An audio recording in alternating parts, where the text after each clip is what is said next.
Sea borders are notoriously dangerous places, none more so than those on the South China Seas, the most contested waters on Earth.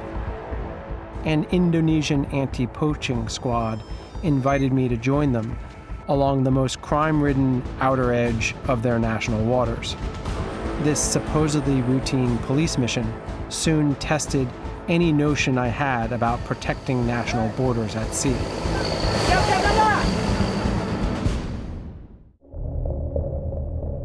Two-thirds of the planet is covered by water. It's our planet's wildest frontier, breathtaking as much as it is vital to all life. A place of discovery and endless reinvention, a metaphor for freedom, as well as a profoundly dystopian realm where the darkest of all humanities play out. Over 50 million people work at sea, and human rights and environmental abuses often occur with impunity. Six people we are sleeping in here. So hot. I've never ever seen this bad. My name is Ian Urbina. As a journalist, I've spent the past decade reporting from this lawless frontier. I run an investigative journalism organization called the Outlaw Ocean Project that reports about crimes happening in this space.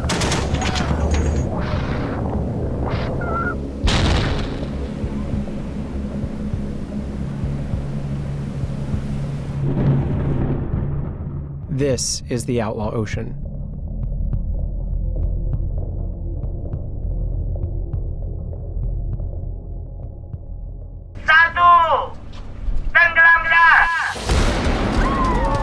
With murals, mangas, and millions of Twitter followers, Indonesian Minister of Fisheries, Susi Pujiastuti, took a renewed fight to Indonesia's sea borders.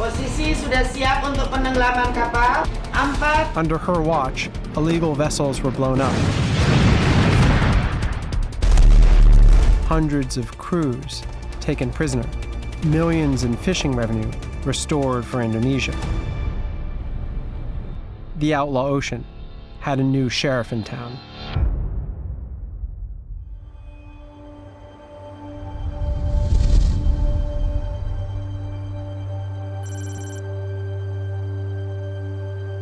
Before joining one of the Indonesian maritime border patrols, I traveled to the island of Pontianak to spend a day in one of the country's 5 detention centers that hold hundreds of crew seized from illegal fishing boats.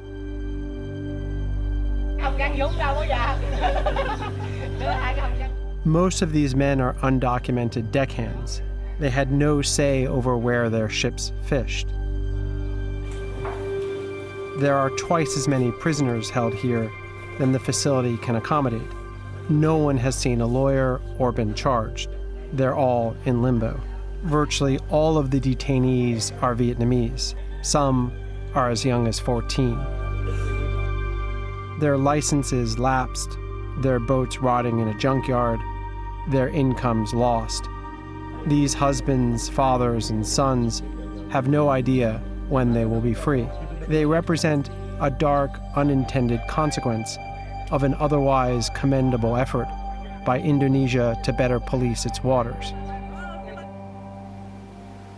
It was an important stop for what we were about to witness on the Outlaw Ocean.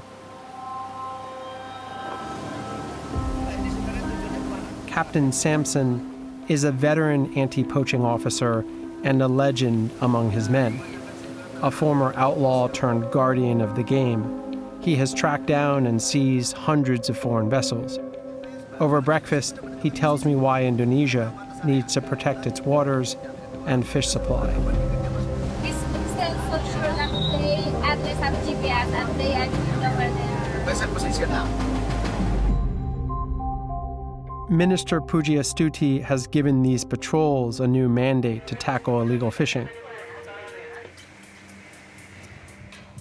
We were at sea for 6 hours when we spotted our first mark, a Vietnamese fishing boat, 60 miles inside Indonesian waters.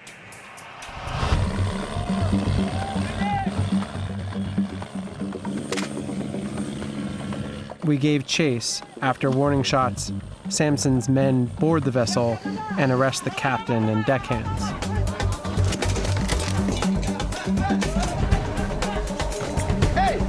Over the course of the next 5 hours, Samson's ship captured 4 more Vietnamese boats, bringing on board 55 Vietnamese detainees. Each time, Samson left an officer aboard the captured boats, and our convoy began to head back to shore. We had been patrolling for days in Indonesian waters. It had been a very successful mission with lots of arrests, and the officers were proud of their accomplishment. But then, everything suddenly went haywire. Mas Gun ada di kapal kamu kah? Mas Gun, orangnya Mas Gun. A frantic call came into the bridge from one of Samson's officers, who was helming the last of the arrested Vietnamese boats in the convoy. The officer's name was Mas Gun. He was under attack.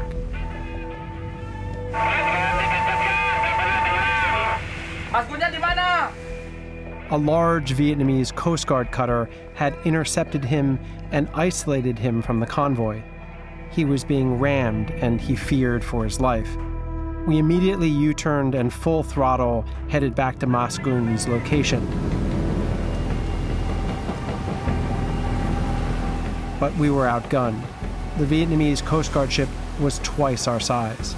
The Indonesian officer Mas Gun could no longer be contacted, and the seized ship he was escorting back to port was now sinking.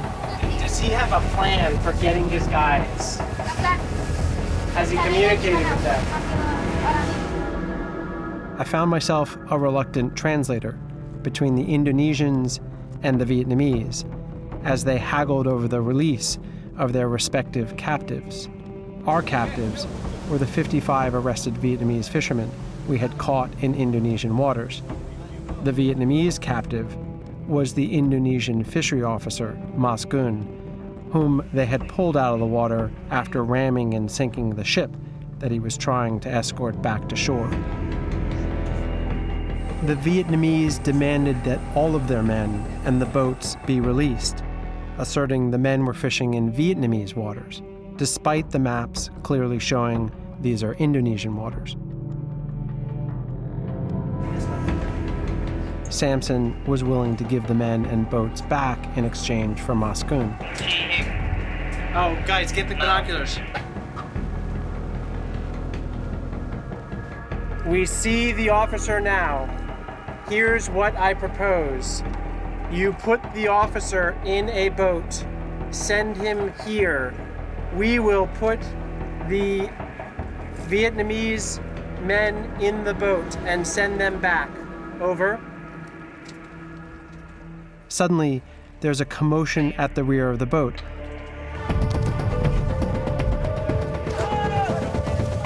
All 55 detained Vietnamese fishermen began jumping into the ocean and swimming to the Vietnamese Coast Guard ship, hoping to be rescued.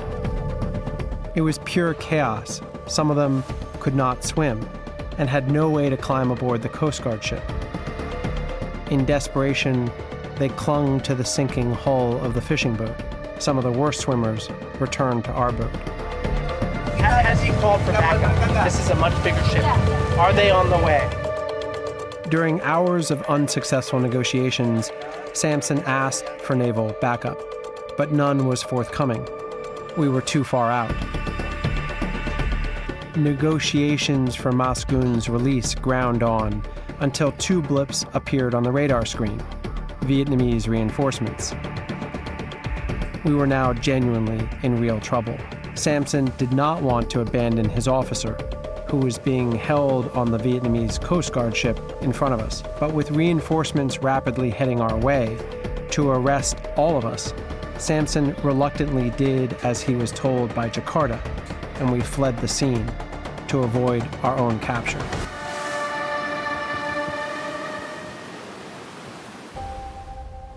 For all the solidity of lines on a map, sea borders are determined most by military might. Whoever has the biggest guns is automatically in friendly waters. We like to think there are 5 major oceans and dozens of seas, but there is in fact just one big interconnected circulating body of water without borders or self-evident laws. The fish know this, and so do the fishermen. even if the politicians and Marine officers like to think otherwise.